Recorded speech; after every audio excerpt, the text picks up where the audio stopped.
আসসালামু আলাইকুম। বাংলাদেশ বেতার সিলেট সংবাদ পড়ছি আমিনুল ইসলাম।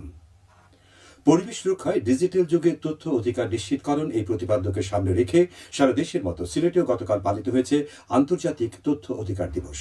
প্রতি বছর ইউনেস্কো স্বীকৃত এই দিবসটি বিশ্বজুড়ে পালন করা হয়। এ উপলক্ষে সিলেট জেলা কালেক্টরেটে অনুষ্ঠিত হয় আলোচনা সভা। সভায় সভাপতিত্ব করেন জেলা প্রশাসক মোহাম্মদ সরওয়ার আলম। দিবসটি উপলক্ষে আলোচনা সভা অনুষ্ঠিত হয়েছে গতকাল মৌলভীবাজার কালেক্টরেটে। এতে প্রধান অতিথি ছিলেন জেলা প্রশাসক মোহাম্মদ ইসরাইল হোসেন। মহাষষ্ঠীর মধ্য দিয়ে শুরু হয়েছে গতকাল হিন্দু ধর্মাবলম্বীদের বৃহৎ ধর্মীয় উৎসব শারদীয় দুর্গাপূজা। আজ মহাসপ্তমী পূজা। আগামী 2রা অক্টোবর বিজয়া দশমীতে প্রতিমা বিসর্জনের মধ্য দিয়ে 5 দিনব্যাপী এই উৎসব শেষ হবে। এবার দেবী দুর্গার আগমন হয়েছে গজে অর্থাৎ হাতির পিঠে চড়ে, আর দশমীতে দেবী মত্তলোক ছাড়বেন দোলা বা পালকিতে চড়ে। এবছর সিলেট মহানগর এলাকায় 162টি মণ্ডপে পূজা অনুষ্ঠিত হচ্ছে। এর মধ্যে সার্বজনীন 142টি ও পারিবারিক আয়োজনে পূজা অনুষ্ঠিত হচ্ছে 20টি। জেলার বিভিন্ন উপজেলায় সার্বজনীন ও পারিবারিক মিলিয়ে 456টি পূজা হচ্ছে। এর মধ্যে সার্বজনীন 427টি এবং পারিবারিক পূজা হচ্ছে 29টি। জেলা এবং মহানগর মিলিয়ে 618টি মণ্ডপে দুর্গাপূজা অনুষ্ঠিত হচ্ছে। এবছর সুনামগঞ্জ জেলায় 12টি উপজেলায় 424টি মণ্ডপে দুর্গাপূজা অনুষ্ঠিত হচ্ছে। শান্তিপূর্ণভাবে দুর্গাপূজা উদযাপন উপলক্ষে সারা দেশে আইন শৃঙ্খলা বাহিনী বিশেষ ব্যবস্থা গ্রহণ করেছে।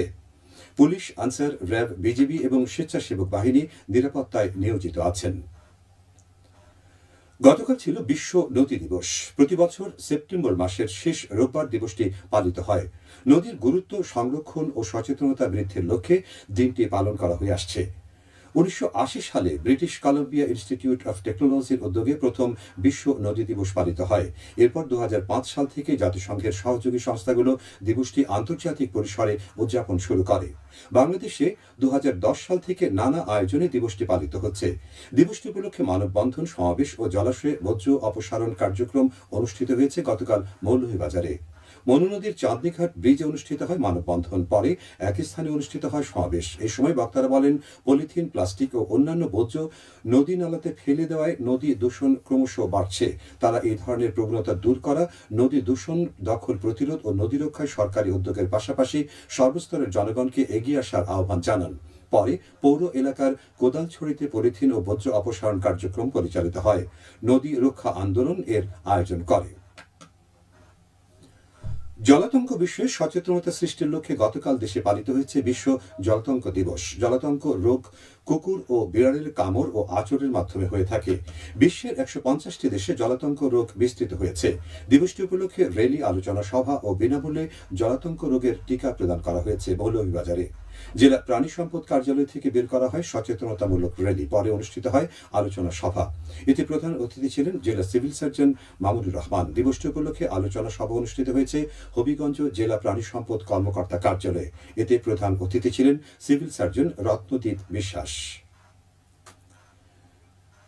2026 সালে হজযাত্রীদের জন্য সরকারি ব্যবস্থাপনায় বিমান ভাড়া 12,990 টাকা কমিয়ে 1,56,830 টাকা নির্ধারণ করে 3টি প্যাকেজ ঘোষণা করেছে ধর্ম মন্ত্রণালয়।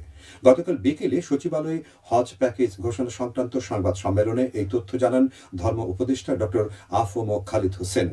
প্রস্তাবিত 3টি প্যাকেজের মধ্যে প্যাকেজ 1-এর খরচ ধরা হয়েছে 6,90,597 টাকা, প্যাকেজ 2-এর খরচ ধরা হয়েছে 5,58,881 টাকা এবং প্যাকেজ 3-এর খরচ ধরা হয়েছে 4,67,167 টাকা। বেসরকারি ব্যবস্থাপনায় সাধারণ হজ প্যাকেজের মূল্য নির্ধারণ করা হয়েছে 5,09,185 টাকা। এই প্যাকেজ গ্রহণ করে অনুমোদিত এজেন্সিগুলো অতিরিক্ত আরও 2টি প্যাকেজ ঘোষণার সুযোগ পাবে। ধর্ম উপদেষ্টা বলেন, 70 বা 80 বছরের ঊর্ধ্বে কেউ হজে যেতে চাইলে 50 বছরের নিচে একজনকে সঙ্গে নিতে হবে। সংক্রামক রোগ আক্রান্ত কেউ হজে যেতে পারবেন না।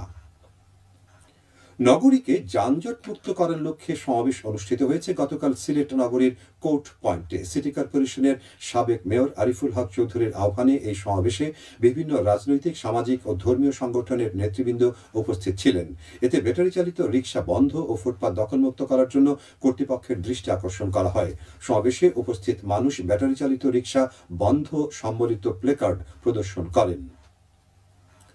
উচ্চ রক্তচাপ ও হৃদরোগ ঝুঁকি শীর্ষক ওয়েবিনার অনুষ্ঠিত হয়েছে গতকাল হবিগঞ্জে। বিশ্ব হার্ট দিবস উপলক্ষে আয়োজিত এই ওয়েবিনারে সিলেট বিভাগের সাংবাদিক সহ বিভিন্ন অংশীজন অংশ নেন।